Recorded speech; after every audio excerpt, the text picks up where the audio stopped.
Hey ladies and gentlemen, welcome back to the channel. My name is KPZ, and it's time for a Krakenfail. That's right, we're in the new Tier 8 Soviet tech tree battleship, the Sovetsky Soyuz.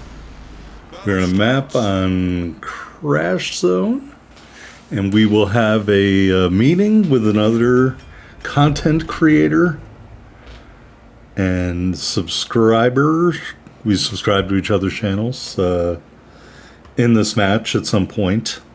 This is not a Tech Tree Spotlight video. It is a Krakenfail video, simply because I haven't gone up the Russian battleship line yet, the exception of the Gangut. And that wasn't really even a Tech Tree Spotlight either. More an analysis of the fatal flaw of the Gangut, which is a lack of AA defense. Like many Russian battleships, but Sovetsky Soyuz, just an advancement of the Vladivostok in the game. In real life, they laid down the hull of the Sovetsky Soyuz. I want to say there's a look at the teams here on Crash Zone. If you have sharp eyes, you see the other content creator's name in that little glance. If not, I will explain fully when the time becomes appropriate.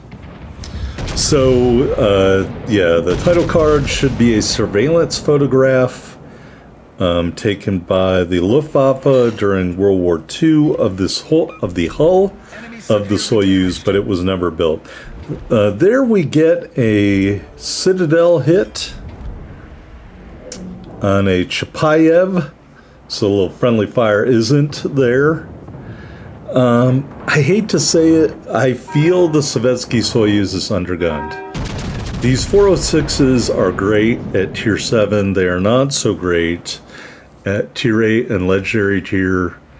But it is what it is. They didn't design any bigger guns that we know of, unlike the Republik, which has 431mm guns. And the other big guns out there in the game, I mean, think about it this way. West Virginia is a Tier 5 battleship with the same caliber guns, essentially. So yeah, the guns leave a little bit to be desired, in my opinion. Not their AP pen. I say that as we get another Citadel hit, a devastating strike and a first blood. Yeah, they leave a little bit to be desired. The Chapayev felt the pain, but that's a cruiser. Against other battleships that aren't broadside like this Iowa, I've had some mixed results. So I wish the guns were a little bit stronger. However, they do good. They do good AP damage. Speaking of AP damage, that Iowa got absolutely smashed. We will finish them off. I don't know if you want to call that a kill pinch, but we'll get a good kill pinch in later. That is kill number 2. Now at this point, because their torpedoes were coming at me from all over the place, and there's no destroyers up, I would really love it if our destroyers did a little bit of spotting. That's with the exception of the destroyer over in the Charlie Cap, because he's nowhere near us. But I hate to say it, you're going to have to get used to it, folks. Regardless of what kind of ship you are playing in, the new gameplay that I'm seeing out there, which has happened probably for the last 6 months now, there are destroyer players who are going to play their destroyers from the rear. And it is unfortunate. That's not the way the destroyers should be played. And I strongly feel that way about it as a DD main. But at the end of the day, that's what these players are doing. It's a lot like camping. You know, when I played Modern Warfare 2, in those legendary lobbies where everything and everyone was fair game and it was just brutality, if you camped, you got ripped apart, you know. But when the new Modern Warfare came out and there was tons of camping and it was totally okay, you know, I hate to say it, camping is a part of life. And so what we're seeing now is this extremely passive destroyer gameplay, where they are content to sit on the back line, spot from the back line, torp from the back line, not going into contest caps, not going in to spot the enemies. Now, some of the destroyers have gone forward. You can see there's a destroyer northwards into the cap. But You can go forward all day long if you're not spotting the Friesland, so to speak, which they are because they're in combat with each other at this point. But if another destroyer is not spotting, the enemy red destroyer and the other one just dropped off the map, I mean, what good is it to go forward if you're not spotting the destroyers to warn the other ships about their locations? And right on target, here come more torpedoes. And if I hadn't been moving forward, you'd never have seen this game because I'd be dead right now. So it's not just going forward as a destroyer. It's seeking out the enemy destroyer to identify him so your teammates, cruisers, can take him out so you win the game. Because at the end of the day, unless you're an abjectly horrible destroyer player, destroyers are the most important ship type in this game, which is why to win the game, you got to identify and remove them as quickly as possible. All right, so at this point, we've reached a tipping point where our team is dominating the enemy team. All of the enemies appear to be over in the Charlie Cap, with the exception of the one destroyer who was finally spotted after shooting torpedoes all over the place. He's finally spotted. So we're heading towards Charlie. We've got a Republique over there. We've got an Iowa over there. We've got a... is that a Hipper over there, which I can't shoot at because of this island. Finally, that destroyer Yagumo gets taken out. We've got a Frederick de Gross over here. And we have the other content creator over here. Now, ironically enough, I was taping this game, and it ended up being on this individual's live stream. And the hilarious thing is he goes to the scoreboard. He's like, hey, I know that guy. He has his own YouTube channel.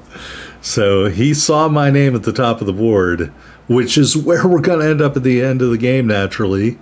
And was like, I know who that is. So that was pretty funny to watch that.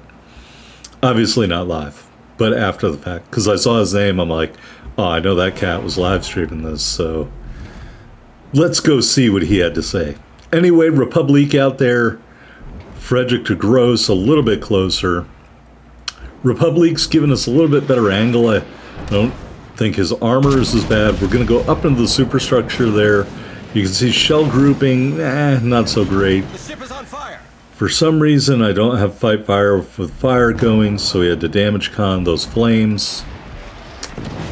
Problem solved. And since you know it's a Krakenfail, of the 3 ships left, we're going to kill 2 of them, folks, here in the Sovetsky Soyuz.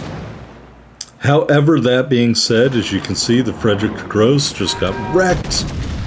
Torpedoes from that other content creator knocking off almost 3/4 of his health, maybe a little less than that, but knocking off a significant portion of his health. Right here was aiming at the bow plate, trying to go into the side of the bow. The Republique giving me a much better place to shoot at, and I see the Frederick de Gross trying to come in to ram me, and so I'm just going to ignore him, and I'm just thinking, at least I can get shots off on the Republique. But the Frederick de Gross misses, on the other hand. Those first 2 turrets didn't do a ton of damage to the Republique. Secondaries aren't even really shooting at the Frederick de Gross here, but we do get that rear turret around. And we don't even take him out from that. But we do take him out somehow. I guess we set him on fire once upon a time. So I'm not going to call that a kill pinch, but that was an extremely lackluster encounter, in my opinion. Here, going at the Republique again, waiting for that good angle, and we're gonna get it. And a Citadel.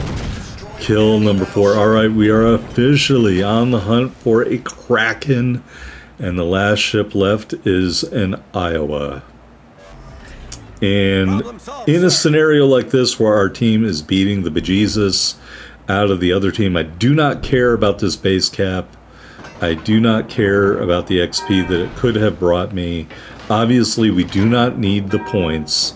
My only goal is to kill the Iowa. Now, here he's turning, and I think, man, this is going to be a really good salvo. And this is where these guns, low caliber for the tier, in my opinion, they kind of let me down, you know? And this is an accuracy build. I'm using Lev Gawler, so maybe I should have launched that fighter, the spotter plane, Maybe that's my bad. Maybe even with Gauler, you're just not going to get the accuracy at 12 kilometers that you wanted. Here's another full salvo. He's basically broadside. And again, grouping and dispersion, only 2 penetrations. Everything else whiffed. So I think this may be an issue of range rather than commander skills. I have Gauler at 15-3. So it is not a question of whether I had him highly ranked up enough or not. At least in my opinion. Alright, we're going to leave the cap. That destroyer behind me, sending torpedoes. That's the other content creator, folks. Tonic TZW. This was on his live stream. They were debating the who has the best military in the world. Tonic was saying it was the British Army. His fellow guy in the stream was saying it was like the Swedish Army or something like that. Anyway, time runs out. We had too many points. And so we were left wanting for that final kill. Anyway, here on the victory screen, first blood medal, devastating strike medal, 115,241 total damage, 4 kills, 3 hits to Citadel, all in that poor Chapayev. We ended up with 283,000 and change and 4944 ship XP and commander XP in the Sovetsky Soyuz. But I think it's a Krakenfail. 2197, 4 big kills. They're in second place. Tonic TZW carrying the day. 2 content creators, not community contributors, but we just create content for this game. We don't do it for recognition. We don't do it for all of the sweet bennies like cartoon anime commanders. We do it because we're very bored veterans who have nothing better to do with our time than to try to entertain you. Anyway, I hope you enjoyed this Krakenfail. You did hit that like button. I encourage you to check out Tonic's channel. He runs a lot of live streams. Anyway, I'm going to cut all this stuff. We're not doing a ship review yet. And talk to you later. Bye.